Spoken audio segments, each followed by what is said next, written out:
Hello সবাইকে, বীরেন্দ্র টিউটোরিয়ালসের পক্ষ থেকে সবাইকে স্বাগতম জানাচ্ছি। আমি বীরেন্দ্রনাথ বর্মন। আশা করি আপনারা সবাই অনেক অনেক ভালো আছেন। তো আজকে যে বিষয়টি নিয়ে আলোচনা আসছি সেটি হচ্ছে ফটোশপ নিয়ে। তো নতুন ফটোশপ ইনস্টল করার পরে যে সমস্যায় সবাই ভুগি সেটা হচ্ছে কি, যে ফাইল থেকে সেভ মেনুতে আমরা যখন আসি সেখানে সব সেভ অপশনগুলো পাই না। তো সেটা পাওয়ার জন্য কী করতে হয়, তো চলুন দেখে নেওয়া যাক। আমি ফটোশপটি ওপেন করতেছি। ফটোশপ আমি 2023 ইউজ করতেছি। দেখেন যে এখানে ওপেন হচ্ছে।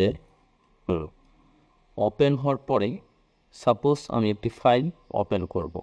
তো ফাইলের জন্য আমি এখানে গেলাম। এখান থেকে আমি যে কোনো একটি প্রোডাক্ট এই ছবিটাই আমি ড্রাগ করে এখানে ওপেন করতেছি।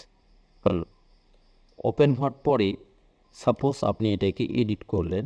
এডিট করার পরে এখন আপনি চাচ্ছেন এটাকে জেপিজি ফরম্যাটে সেভ করবেন। তো জেপিজি ফরম্যাটে সেভ করার জন্য কী করবেন, যে এখানে ফাইলে যাবে, যে সেভ অ্যাস অপশনে যাবে, গিয়ে দেখবেন এখানে যে এখানে নিচে অপশন দেখবেন যে মাত্র কয়েকটি আছে। ঠিক আছে, এখানে পিএসডি আছে, পিএসবি আছে, পিডিএফ আর টিপ ফরম্যাটে আছে। এই অপশন কয়েকটা ছাড়া আর কোনো অপশন পাচ্ছি না। সেক্ষেত্রে আপনি করবেন কি, আমার আসলে জেপিজি অথবা পিএনজিতে সেভ করতে হবে। তো হচ্ছে না যেহেতু, তার মানে কি যে ফটোশপ নষ্ট নাকি? আসলে সেরকমটা কিছুই না। এখানে ফটোশপে আপনার এই যে এখানে যাবেন, এডিট মেনুতে যাবেন, যাওয়ার পরে এখানে প্রিফারেন্সে যাবেন। প্রিফারেন্সে যাওয়ার পরে এখানে ফাইল হ্যান্ডেলিং অপশনে যাবেন।